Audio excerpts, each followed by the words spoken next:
Hello there and welcome to another episode of Beer Club. Today I have once again been sent another beer by Pinter to review right here on the channel. Pinter have had a very successful collaboration with BrewDog this year. As you've no doubt seen in some of my previous videos, this collaboration is now set to continue as a third beer is now available to brew and enjoy in the comfort of your own home. So stick around for today's video to find out more about that. I even have an exclusive discount code for viewers of my channel who fancy getting their hands on a Pinter of their own. So without further ado, let's take a look.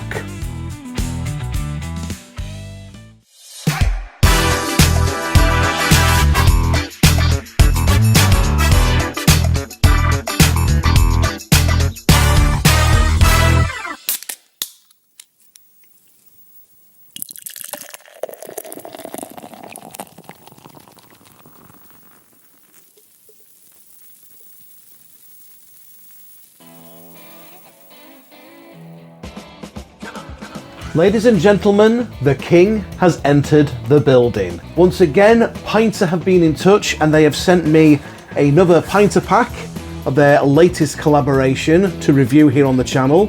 So thank you very much for that, Pinter. Pinter's collaboration with BrewDog has clearly been a very successful one. They previously sent me a pack of Punk IPA to review, which I did a couple of videos on, and what they've sent me today is their third collaboration. So now you can be a brew dog and a hound dog at the same time.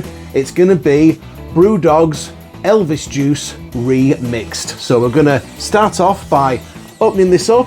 We're going to do an unboxing. We're going to do the brewing. We're going to make the beer itself. That's going to be this video. And then the second video, we're going to be doing the taste testing and review to see how it turns out compared to the version that you get in the shop or in a bar. So without further ado, let's get this box cracked open and see what's inside. Ooh.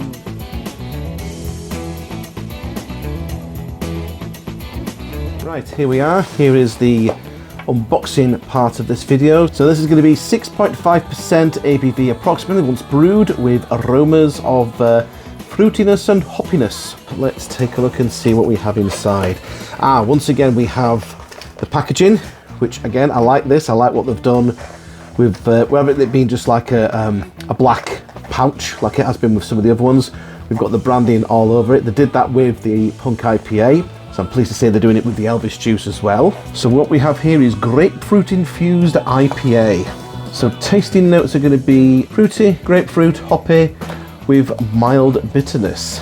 6.5% ABV approximately once brewed. We have the QR code there to scan to get the brewing times and instructions. We have the purifier, very important, use that to clean your pinter. We have the fresh brewing yeast called Spark. Looks like we have some hop oil. Yep, there we are. So this is another beer on the Pinter that requires the additional hop oil. Let's head on over to the kitchen and let's start brewing ourselves some Elvis juice. Can't wait.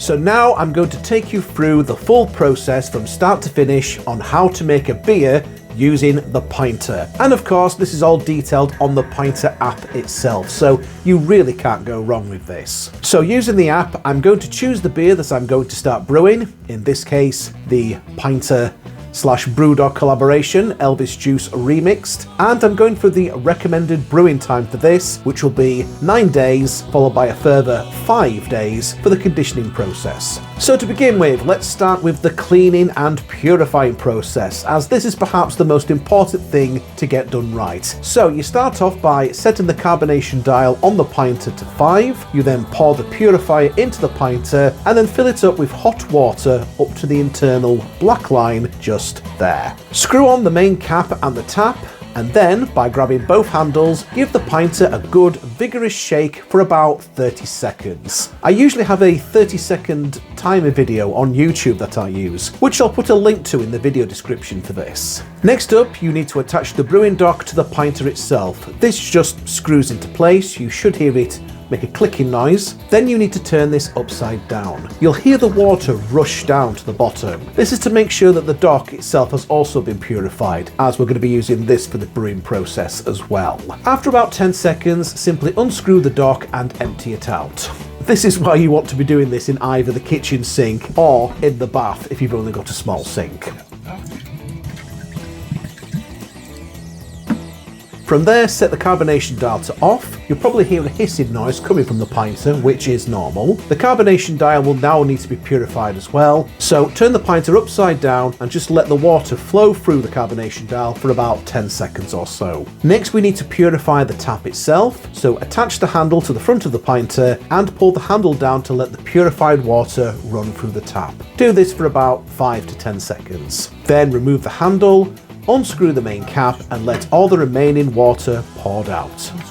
There's no need to rinse, and we are now ready to start brewing.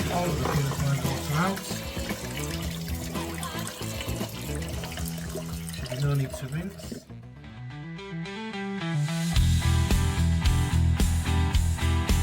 So, turn the carbonation dial back to 5. We're going to be adding water to the pinter again, but this time it'll be cold water. Now, as mentioned in my previous videos, I live in Yorkshire where the water quality is genuinely considered to be excellent, so I'm just going to fill it up straight from the tap. If, however, you live in a hard water area, then you might want to consider using purified water or bottled water. Once again, we're filling the pinter up to the internal black line. Now here comes the fun part. We're now going to be adding the fresh press to the pinter. Pour this carefully in, making sure not to spill any. As you can see, it looks like lovely, syrupy caramel and treacle. Ooh, looks fantastic, and it smells fantastic.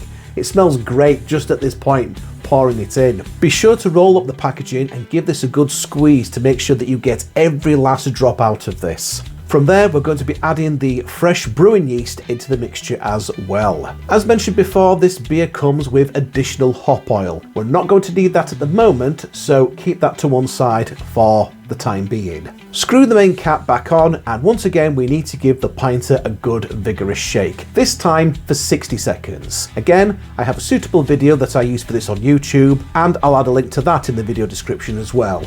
And it's not a bad little workout either. From there, we're attaching the pinter to the brewing dock again and turning this upside down. As before, you'll hear the liquid rushing down to the bottom. Now we need to leave this to brew in a place where it's going to be kept at room temperature and undisturbed. Some hissing may occur from the pinter machine, but again, this is normal, don't worry about it. So we'll leave this as it is, and we'll come back to this in about 9 days' time, at which point we'll be getting a notification on the app telling us to begin the next stage.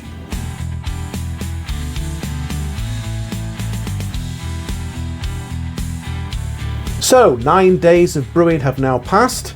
It is now time to add the hop oil. This just screws into the back of the pinter here. From there, we pop it into the fridge for another 5 days in order to complete the conditioning process, after which the beer will be ready for drinking and reviewing. But you'll have to come back to the channel to see that next week. So I guess we'll see you then.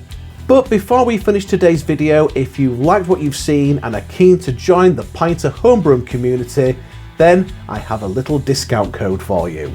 This is only for a limited time though, so if you're going to use it as soon as possible. Thank you for watching this video. If you have enjoyed this, then please hit the like button, leave a comment, and do consider subscribing to the channel. Don't forget to hit the notification bell in order to get updates on whenever I have a new video ready for you to watch. Do also consider checking out some of my other videos on the channel. I have various playlists already set up for your convenience and for your viewing pleasure. And yes, I'll see you again next time. Until then, bye for now.